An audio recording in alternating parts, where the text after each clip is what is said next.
de nos nouvelles connaissances dans la technologie des Flexbox, il est maintenant temps d'apprendre à travailler de façon efficace et professionnelle. Donc dans cette vidéo, je vous propose d'apprendre à comprendre, enfin, c'est une petite révision, hein, le MetaName Viewport. Allez, c'est parti.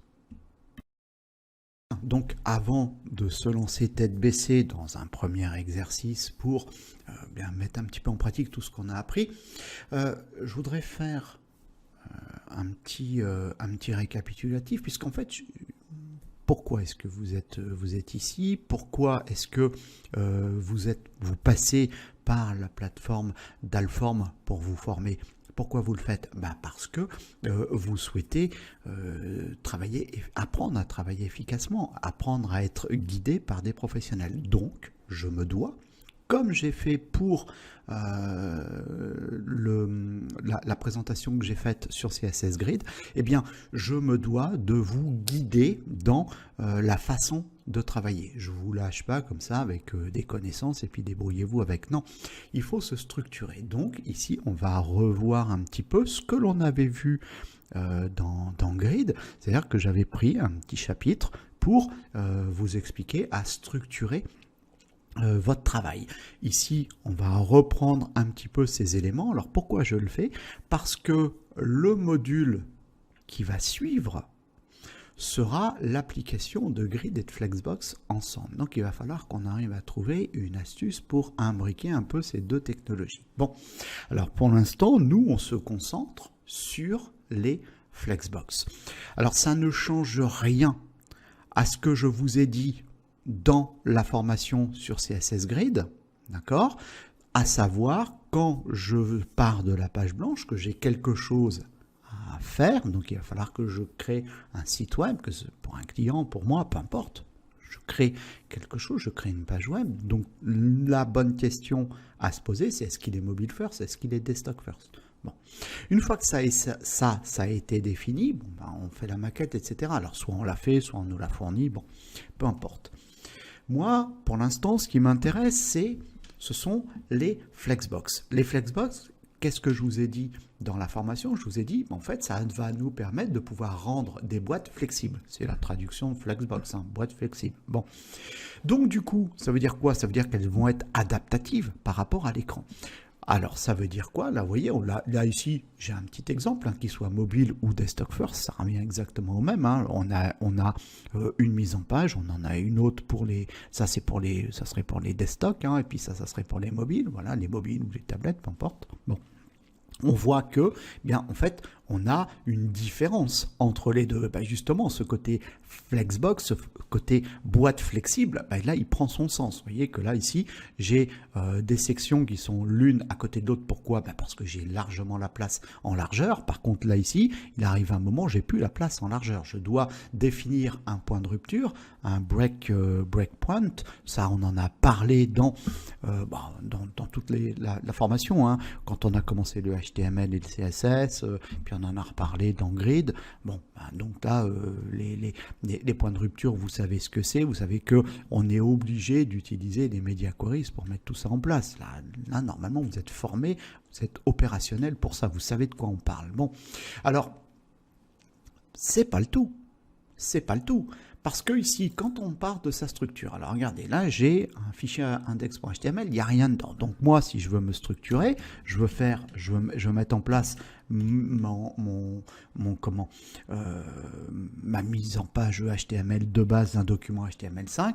Voilà ce que j'écris et pouf, voilà, j'ai ici bien le code de base d'un document HTML5. Alors, le fait de me servir de Visual Studio Code comme IDE, en fait, je sais que moi, il m'assure de ne pas omettre le MetaName Viewport. Après, peu importe si je travaille avec un autre IDE, alors que ce soit pour moi ou parce que je bosse dans une boîte qui me fournit pas Visual Studio Code, mais un autre logiciel, peu importe, un éditeur de texte reste un éditeur de texte, mais peut-être que l'éditeur de texte qu'on va me fournir ne me permet pas de pouvoir avoir par défaut un MetaName Viewport. Donc ça veut dire que moi, professionnel du développement web, je dois être à même de savoir que je ne peux pas me permettre d'omettre de mettre en place un Metaname Viewport. Pourquoi? Donc je fais un petit rappel. Pourquoi? C'est quoi le Metaname Viewport? En fait, le Viewport va nous permettre de pouvoir rectifier des infos que va nous fournir un constructeur. Je m'explique.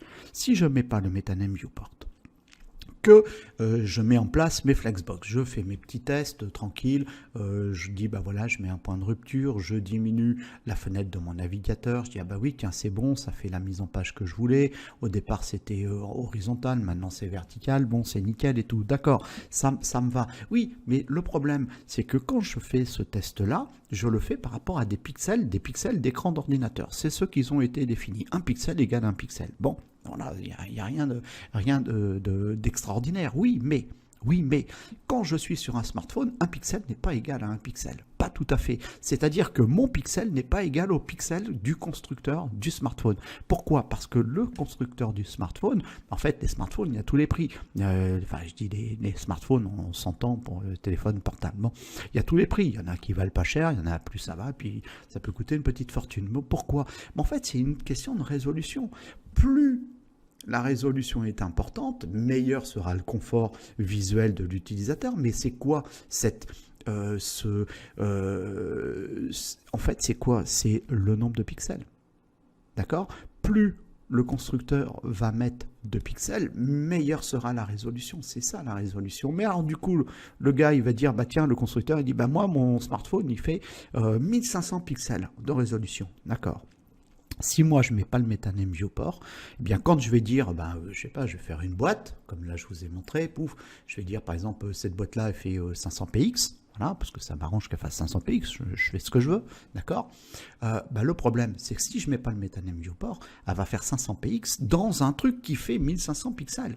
Donc vous imaginez bien, là déjà, j'occupe que un tiers de l'écran, au lieu d'occuper les 500 pixels qui peut-être pourrait être la totalité de l'écran, ou 90%, 95% de la largeur de l'écran. Donc du coup, pour m'éviter cette problématique, je mets en place mon Metaname Viewport de cette façon. Les 500 pixels que moi j'ai définis resteront les 500 pixels qui auront été définis. Donc si l'écran smartphone fait 500 pixels, j'aurais bien occupé, ou 505 ou 510, j'occuperai bien ces réels pixels, pas les 1500 qui permettent au constructeur de pouvoir proposer des smartphones à haute résolution. Donc ça, c'est une petite piqûre de rappel, d'accord?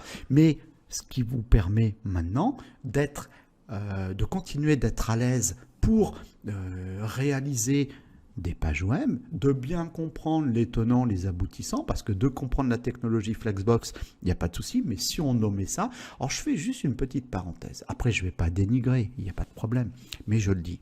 Aujourd'hui, vous faites l'effort d'aller sur une plateforme telle que celle d'Alform pour vous former. Donc, qu'est-ce que vous attendez en retour? En retour, vous attendez d'être formé par des professionnels et de professionnels.